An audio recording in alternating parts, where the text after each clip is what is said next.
Welcome back to my channel. जय श्री कृष्ण। हम सभी जानते हैं कि गुरुद्रोण कौन है।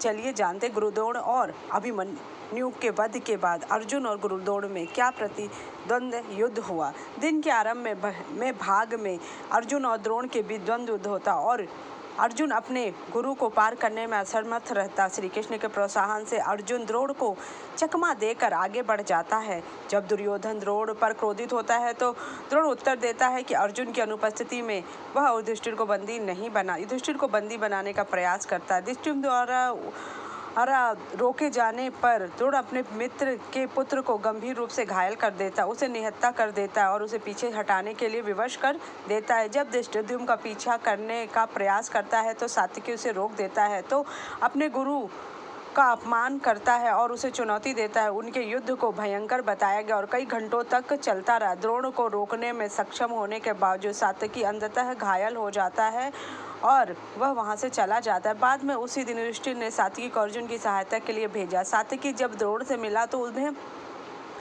दरकिनार करते हुए उसने अपने गुरु के पद चिन्हों पर चला। जब युधिष्ठिर ने बाद में भीम को भेजा तो गुरु द्रोण ने अर्जुन और सात्विकी के साथ हुई घटना का जिक्र किया और यह सुनिश्चित किया कि भीम भी उन्हें दरकिनार न कर पाए। क्रोधित होकर भीम ने द्रोण को फटकारा और अपनी गदा से उनका रथ तोड़ दिया। द्रोण ने दूसरा रथ उठाया लेकिन भीम ने उसे भी चकनाचूर कर दिया। कुल मिलाकर भीम ने गुरु द्रोण के 8 रथ तोड़ दिए और अपने गुरु को दरकिनार करने में सफल रहा। महाभारत युद्ध की 14वीं रात को दुर्योधन द्वारा जयद्रथ की रक्षा करने न कर पाने के कारण द्रोण को गद्दार कहे जाने पर क्रोधित होकर उन्होंने पांडव सैनिकों पर ब्रह्मास्त्र का प्रयोग। उसी क्षण सभी सप्तऋषि आकाश में प्रकट हुए और द्रोण से साधारण सैनिकों पर प्रयुक्त इस परम शस्त्र को वापस लेने का अनुरोध किया। द्रोण ने आज्ञा का पालन करते हुए शस्त्र वापस ले लिया। ऋषियों ने द्रोण को युद्ध के नियमों का उल्लंघन करने के लिए फटकार लगाई और दिव्य शस्त्रों का अंधाधुंध प्रयोग करने के लिए उनकी आलोचना की। 15वें दिन द्रोण ने कई पांडव सैनिकों को मार गिराया, जिसमें से एक विराट बाण युद्ध में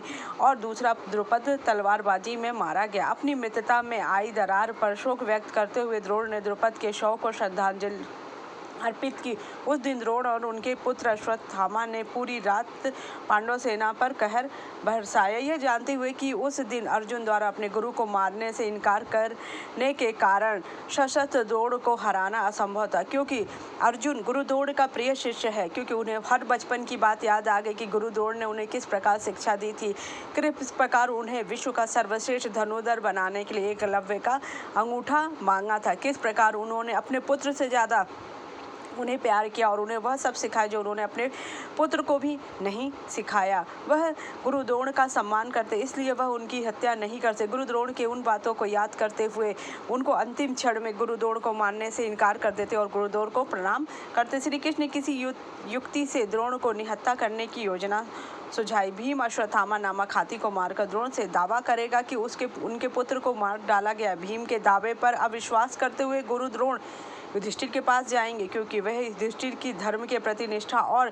ईमानदारी को जानते हैं। जब द्रोण ने सत्य पूछा तो युधिष्ठिर ने उत्तर दिया, अश्वत्थामा मर गया है, हाथी। उन्होंने हाथी शब्द को इस तरह अस्पष्ट कहा कि गुरु द्रोण उसे सुनना सके। तब द्रोण अपने रथ से उतरे, अपने रथ नीचे रख दिए और अपने पुत्र की आत्मा की खोज में ध्यान मग्न होकर जमीन पर बैठ गए। पांडव इस अवसर का लाभ उठाकर उन्हें पकड़ना चाहते, लेकिन अपने भाई और कई पांचाल योद्धाओं की मृत्यु से क्रोधित धृष्टद्युम्न ने इस अवसर का फायदा उठाकर नियमों का उल्लंघन करते हुए धृष्टद्युम्न ने तलवार से उनका सर काट दिया, जिससे कि अर्जुन बहुत ही ज़्यादा क्रोधित हो जाता है, क्योंकि अर्जुन को अपने गुरु से बहुत ही विशेष प्रेम रहा है, क्योंकि उन्हें मालूम हैगा कि जो विद्या उनके गुरु ने उन्हें सिखाई उसी के बल पर आज वह कुरुक्षेत्र युद्ध लड़ रहे हैं। वह भीष्म पितामह पे तो बाण चला सकते थे, लेकिन वह गुरु द्रोण पे बाण नहीं चला सकते हैं। उनको अपनी हर एक चीज़ याद। पक्षी की आंख पर निशाना साधे गुरु द्रोण ने पूछा कि तुम्हें क्या दिख रहा था। अर्जुन ने कहा, गुरु केवल पक्षी की आंख उनकी एकाग्रता का प्रमाण था। गुरु द्रोण ने अर्जुन से गुरु दक्षिणा में द्रुपद को बंदी बना लाने जिसे अर्जुन ने पूरा किया। द्रोण को मगरमच्छ से बचाने के लिए अर्जुन ने तुरंत बाण चलाकर गुरु की रक्षा की। युद्ध के दौरान जब अर्जुन ने द्रोणाचार्य के सामने आने पर भी उन्हें नमन किया, तब भी गुरु द्रोण ने उन्हें धर्म के अनुसार शत्रु मानकर लड़ने को कहा। द्रोणाचार्य ने स्वीकार किया कि अर्जुन उनकी दी गई शिक्षा से संतुष्ट न होकर अपनी साधना में सर्वश्रेष्ठ बने हैं, क्योंकि अर्जुन के पास वह सब शिक्षा थी कि वह स्वर्गलोक जाकर शिक्षा ग्रहण करके आए, वहां से दिव्यास्त्रों को अर्जित कर आए थे। अर्जुन द्रोण के प्रिय शिष्य थे। वे अर्जुन को विश्व का सर्वश्रेष्ठ धनुर्धर बनाने में भी सक्षम हुए। ये सब याद करके अर्जुन को बड़ा पीड़ा होती है। जय श्री कृष्ण।